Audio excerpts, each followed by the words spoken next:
এই উবায়দুল কাদের রাজাকারের বাচ্চা, তুই কখন কোথায় থাকবে মানুষ জানতে পারবে না। আমি আপনাকে জিজ্ঞাসা সেনার মন্ত্রিসভায় 3.5 জন মুক্তিযোদ্ধা আছে।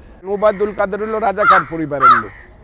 যখন তারা নভেম্বর মাসে বুঝতে পারছে দেশ স্বাধীন হয়ে যাবে, তখন উবায়দুল কাদের বা তাদের পরিবার বুদ্ধি করে উবায়দুল কাদেরকে একটা অস্ত্র আনিয়ে মুক্তিযোদ্ধা হিসাবে দেখানোর জন্য তাকে মুক্তিযোদ্ধা বানাইছিল। ওইটা হলো আদা মুক্তিযোদ্ধা। এটা আমি বলি না, এটা বলছে তার যে কমান্ডার ছিল নোয়াখালী, তার নাম হইল মাহমুদুর রহমান বেলায়েত।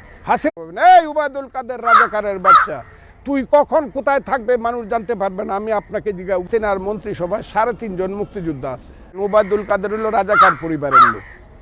যখন তারা নভেম্বর মাসে বুঝতে পারছে দেশ স্বাধীন হয়ে যাবে, তখন উবায়দুল কাদের বা তাদের পরিবার বুদ্ধি করে উবায়দুল কাদেরকে একটা অস্ত্র আনিয়ে মুক্তিযোদ্ধা হিসাবে দেখানোর জন্য তাকে মুক্তিযোদ্ধা বানাইছিল। ওইটা হলো আদা মুক্তিযোদ্ধা। এটা আমি বলি না, এটা বলছে তার যে কমান্ডার ছিল